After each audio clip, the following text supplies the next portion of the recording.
Are you ready to transform your normal e-commerce business into one that experiences exponential growth year after year using online advertising? If so, this show is for you. Me and my guests will show you how you too can grow your e-commerce business to 7 or even 8 figures so you can go on more luxurious vacations, spoil yourself and your family, say yes to more opportunities, and become financially free so you never have to worry about money again. Welcome to the E-Commerce Performance Marketing Show. Hey, how's it going, guys? Welcome back to the Econ Performance Marketing Show. And I've got an incredible guest for you today. I've got Kevin Urrutia here from Voy Media. Kevin is no stranger to entrepreneurship. He's a bit of a serial entrepreneur, and he has a lot of experience in e-commerce, which is why I brought him onto the show. He actually owns 2 e-com businesses, Chester Travels and also Montum Outdoor Gear. And he also has had a number of other experiences as well on top of those. So he's here to really share some of his experiences, some of his strategies that have helped him be successful in e-commerce and with his agency. So I'm really excited to have him on the show, and I know you guys are as well. So Kevin, welcome to the Econ Performance Marketing Show. Hey Josh, thanks for having me. Super excited to be here. Yeah, thanks, man. I appreciate you coming on here. Definitely my honor to have you on here. I've heard nothing but good things about you. If you could tell the audience a little bit about your backstory and how you got started, that'd be great. Yeah, so like I said, my name is Kevin. Really, my backstory was I do a lot of marketing now, but I grew up doing a lot of programming. I was really big into games. I was always into technology and tech, and I went to college in upstate New York, Binghamton, for computer science. Really there, that's kind of when I learned that what I wanted to do versus what school was teaching me was not the same thing. I wanted to build like web apps and iPhone apps, and then computer science it turned out to be more about like the theory of programming. And then I was just like, oh, this is not what I want to do. And then I started more learning about web development and programming there. And actually in college, I started my own web development agency when I was like, 20 with Wilson, my partner. And we were actually I tell people all the time, like, just cold emailing people on Craigslist, like, hey, we're programmers. We'll build your website and apps. But yeah, that's sort of what I wanted to do. So I was always kind of like do things myself. And then I moved out to California because the dream at that time, obviously it was like I was reading TechCrunch, TechMeme. I was like, I gotta go to Silicon Valley. Like everybody's raising money. And at the same time, this was like maybe 10 years ago now. I was like in New York, and I mean, you probably know, Josh, like sometimes like I was like, hey guys, I love programming. I love doing this startup thing on the weekends. And everybody in New York at that time was just like, what are you doing? Like, no one does that. Like, hang out, right? It's like, and I was like, but when I was reading stuff about California, everybody was doing that. I was like, I gotta go there. You probably know, like, you have to sometimes just go where your tribe or your people are. And just like, when I went there, I was just like, wow, this is like everything I imagined and more. And like every conversation I had there, people were hacking, working on programs, learning new technology. And I was just like, yes, like I'm in the right spot. And I was there for about 4 years and did tons of stuff there. While I was there, I was still working on things, startups, ideas, iPhone apps. Really one thing I kind of eventually I learned with Wilson was just like, wow, we're building all this stuff and like, we just like can't find traction, right? That was like the key word back then, traction. Like, oh, what's traction? Right? And then we start to realize like you actually do marketing. And the thing about why it sounds obvious now, but when all the stuff I was reading was just like, hey, if you build a cool product, people will just find you naturally, like all this like crazy BS that like people tell you like, no, like you don't need marketing. Like because all the programmers never wanted to do marketing. Yeah. And I think it's so funny because as I've done more marketing, I realized that's just a narrative people say, just sort of say like, oh, look, we're just a good product. But behind the scenes, they're actually doing marketing. And I think it's just, And I think a good example is like Slack. People are like, oh, Slack just grew naturally. And then like you look at talks and people are like, no, Slack has like a tons of like sales, but marketing people. It's just like great that they project this image that's like a natural growth. And of course it is some, but anyways, that's marketing. So long story short. I hear you, man. Yeah. I can relate to that because I grew up like a bit of a gamer. I still game a little bit with my son. He's 11, he's big into games, as you can imagine. And I actually initially went into computer science myself as my degree. And then I finished in business marketing and then with an MBA afterwards. Because I just couldn't see myself sitting there programming, all day. Because I was more of a hardware person anyway. Like I used to build computers when I was like 18, all the way, up until recently even. So like, programming is something that I still have an affinity for that I do want to learn more of. And the fact that you can do that, I envy that. So that's pretty awesome that you've got that background, because I'm sure that really helps you with the tech side when it comes to online business, big time. Yes. So yeah, that's so funny you said, because like I was like talking to other people and I was just like, oh, this tech side of marketing is pretty simple, and people were like, oh my god, this is so complicated. And I was just like, what? This is like computer science 101. I was like so confused, but I guess it's like because like you said, like my background wasn't that, but I think you probably know, Josh, too, is like this is really more about like the problem solving of programming. Right. It's like Right. you're giving a problem, how do you solve that? And that's really Yep. where you can like adapt to like any skill set. So I thought that's probably the core concept of programming is like, here's like a website. Now go figure out how to build it, and then that's where the problem solving and logic comes into play. Totally. But anyways, Totally. yeah. I think that applies to a lot of business too. Like I went on this long 5-hour hike with a few entrepreneurs this past Saturday in Sedona, Arizona. And one of them, she has a background too as a programmer. Yeah. That's where her education's in. But yet she's also now like a e-commerce business owner, owns an operations company as well. So like she doesn't do programming anymore. Yeah. But she said that the same process that programmers go through to be able to build a program when it comes to identifying the problem you're going to solve and coming up with the process. And she talked about it for a little bit. She said that really applies directly towards the business.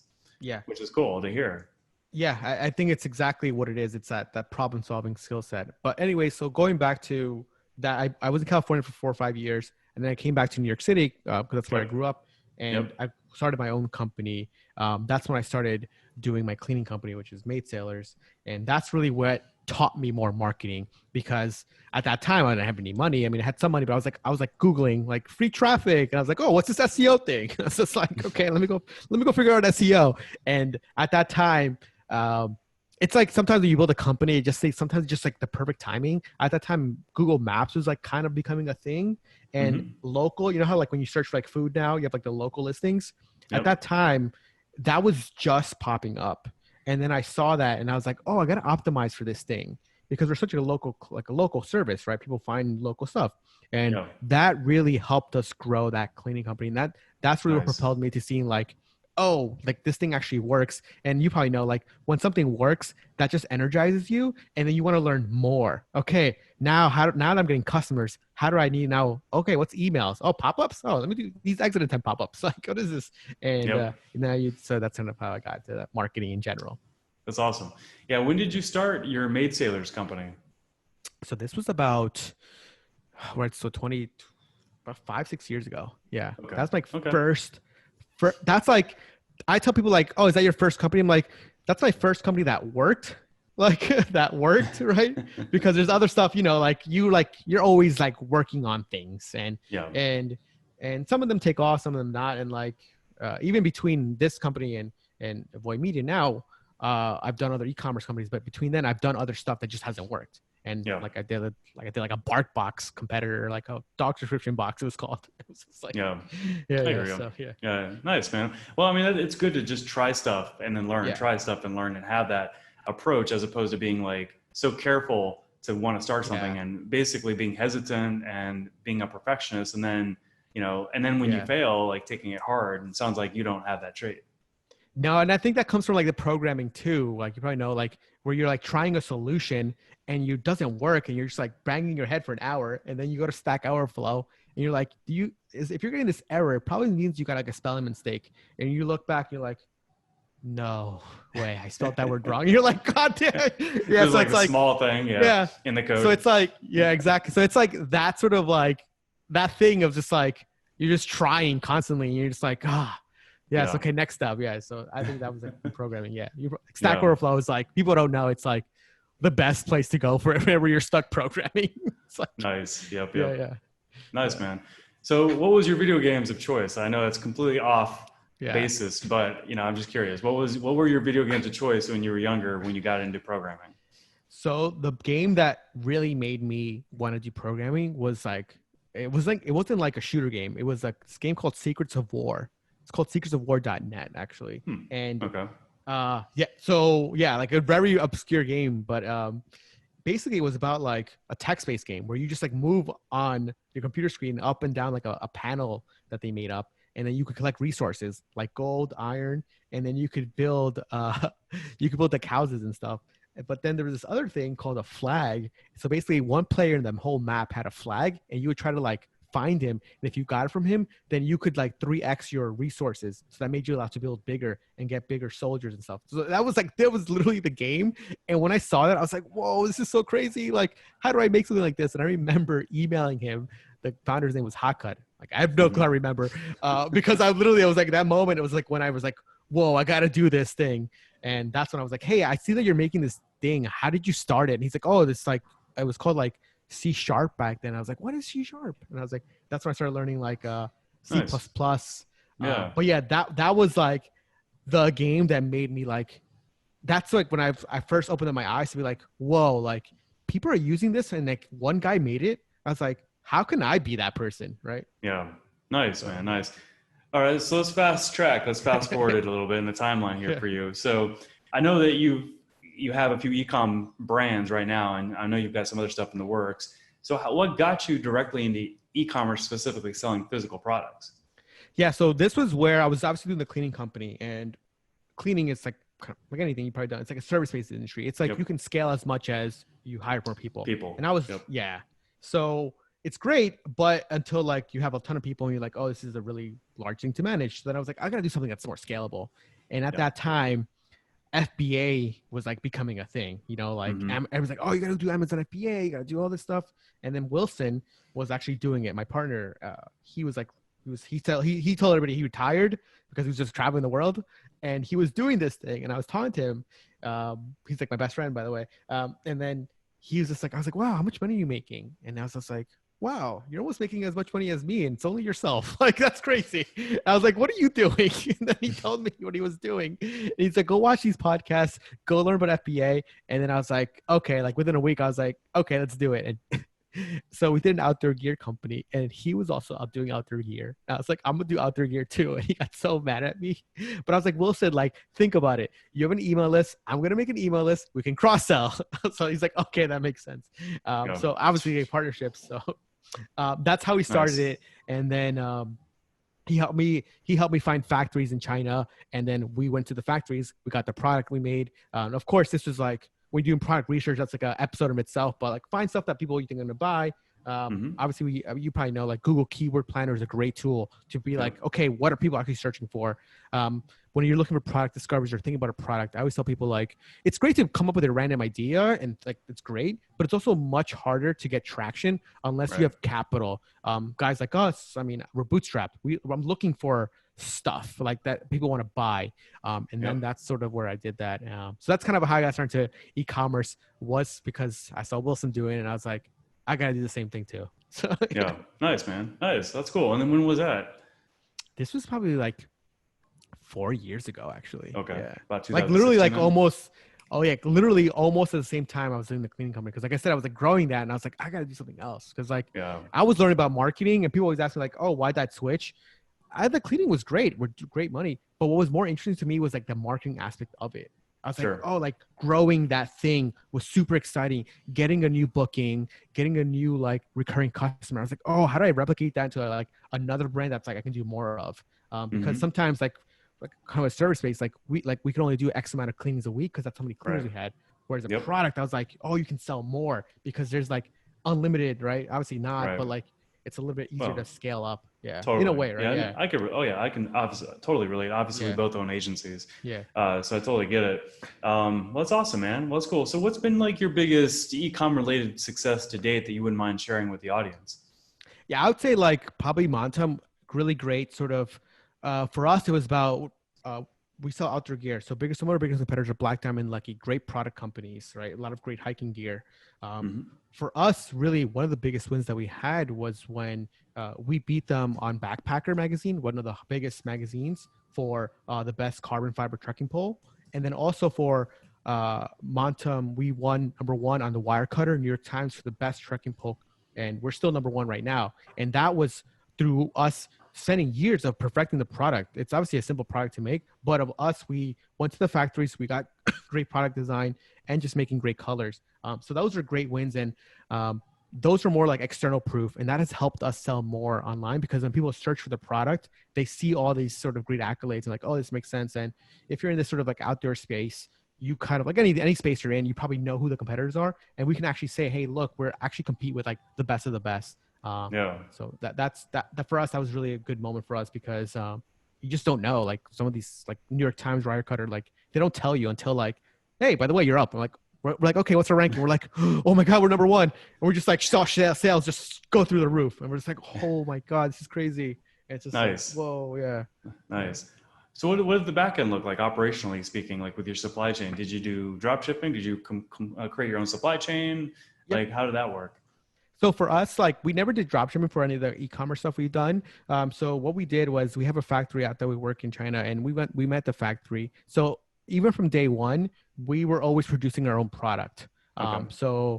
And then we imported here. So we got our importation licenses to import from China. So in the beginning, we were flying overseas, but then we realized it's actually super expensive, and then we did by boat. So we now importing to LA and to New Jersey.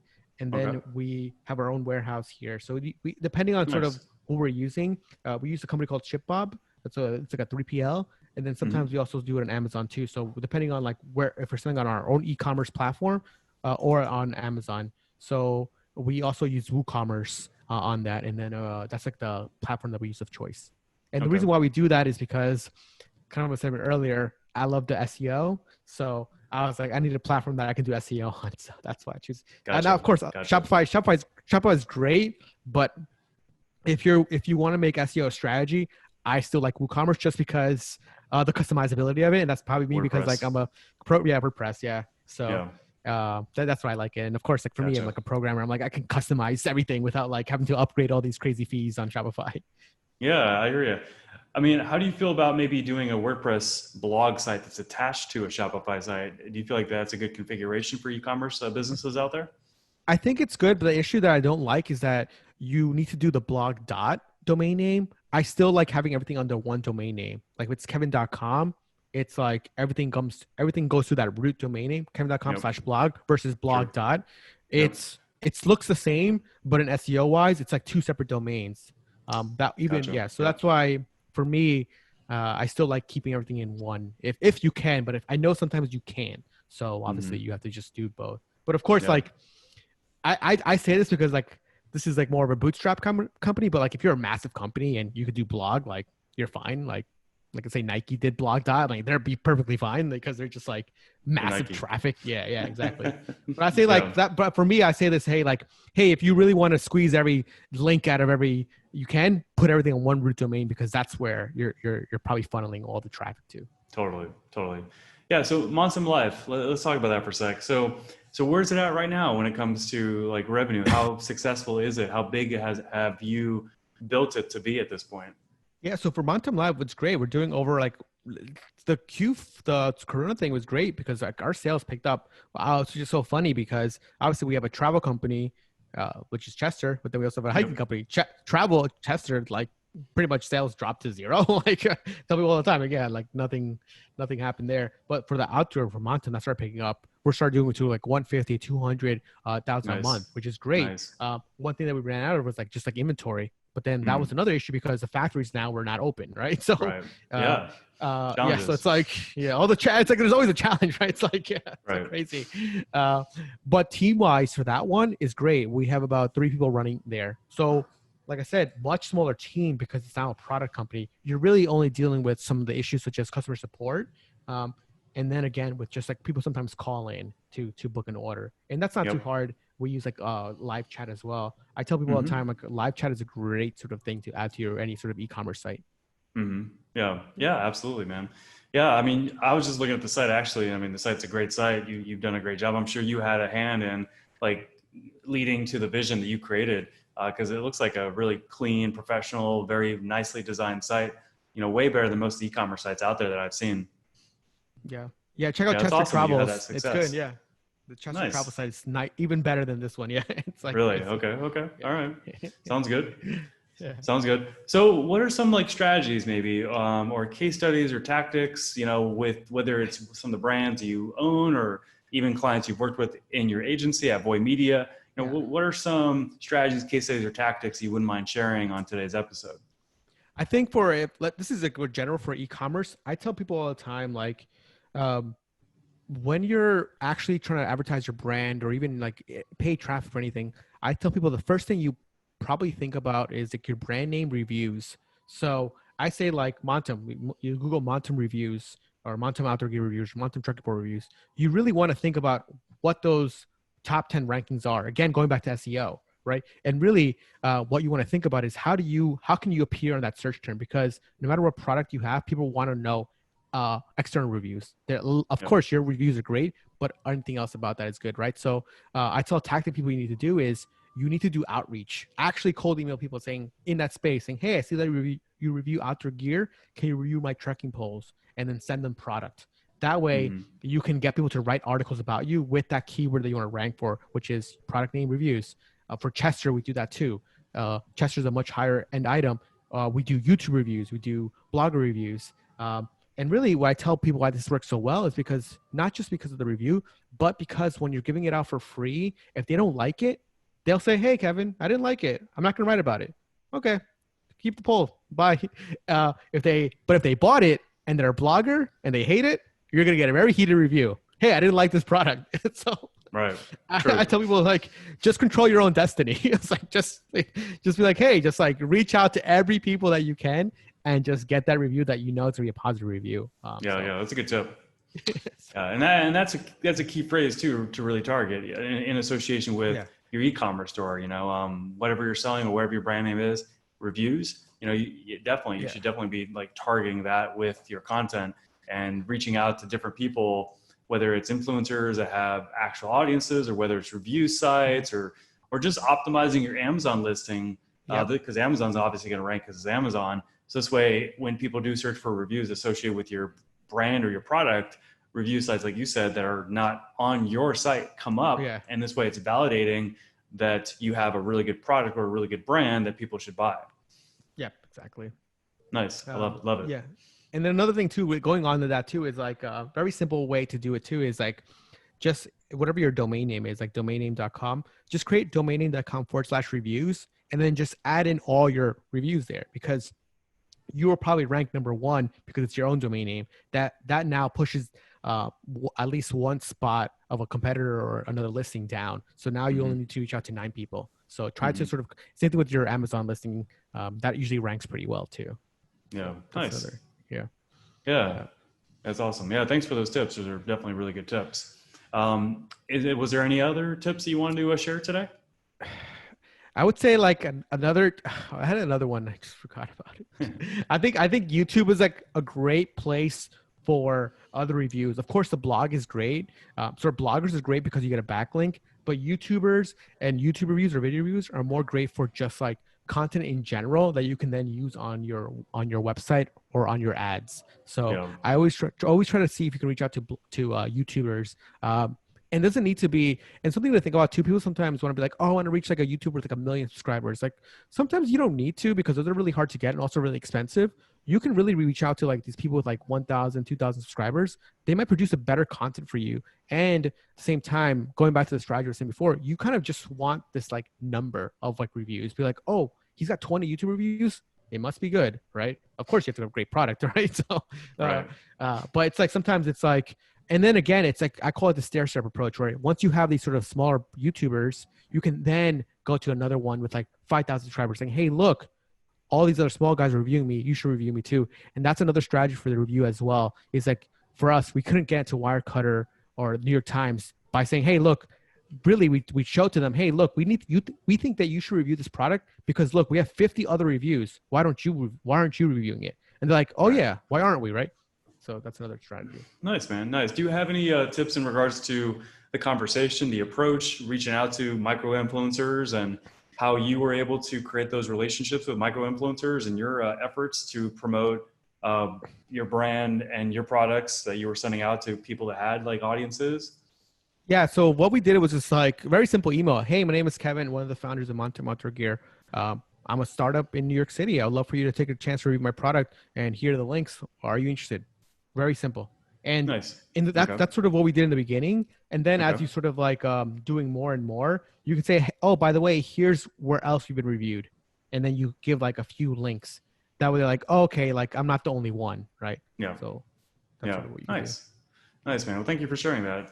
Awesome. Well, I want to be respectful of your time. We've got just a last kind of bonus round here, and this is kind of a fun ending to the interview. Basically, this is where I'm going to ask you 4 questions, and you have to answer each question with only one word. Okay. Okay. All right. What caused your biggest e-com success to date? Partnerships.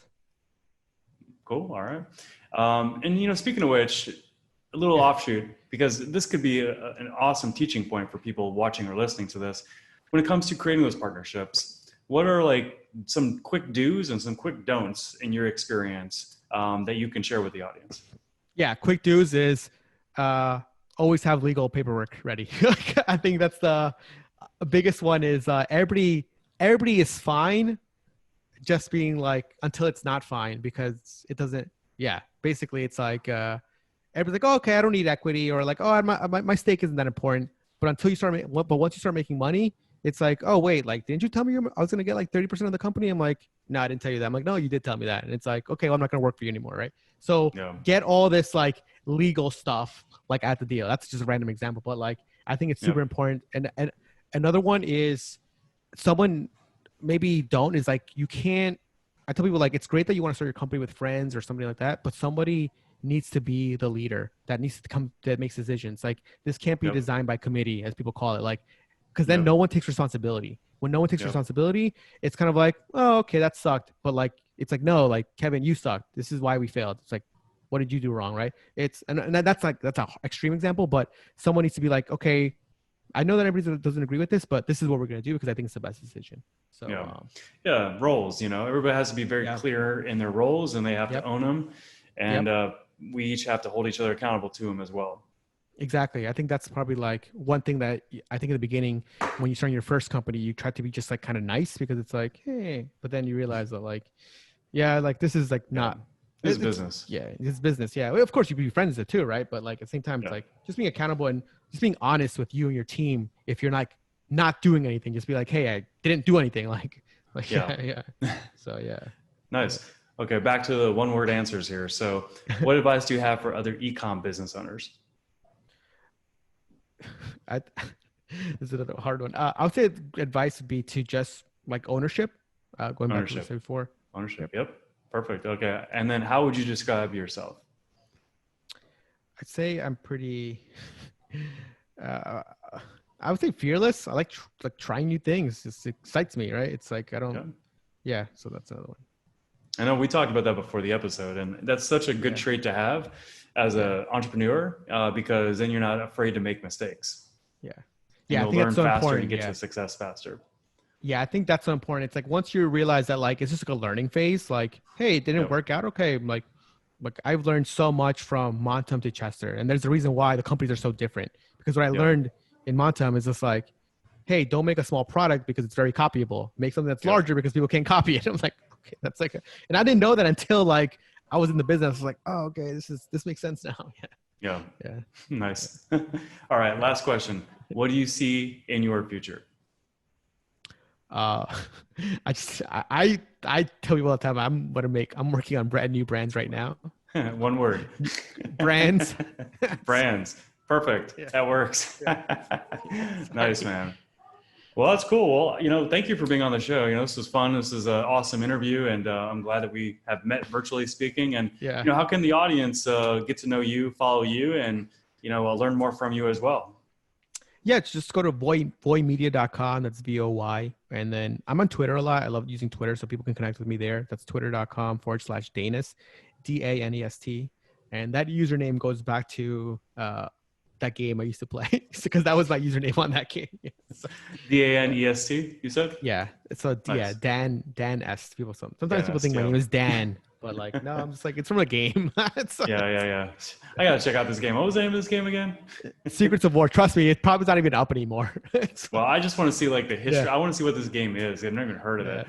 Well, awesome. Well, guys, definitely follow, Kevin. Go to twitter.com/Danest, DANEST. Also go to voymedia.com to find out more about Kevin and his agency. By the way, Kevin, you've got a beautiful site. I just want you to know. So I'm sure you had a hand in that, but it's like definitely a very, very nicely designed site, very unique out there. So Guys, definitely follow Kevin. Kevin's awesome. He's brilliant. He's had a lot of success. He's got a lot of drive, a lot of energy, and he can definitely help you with your e-commerce business. Thank you so much, Kevin, for being on the show. I truly appreciate it, man. Thank you so much for having me. Thanks, guys.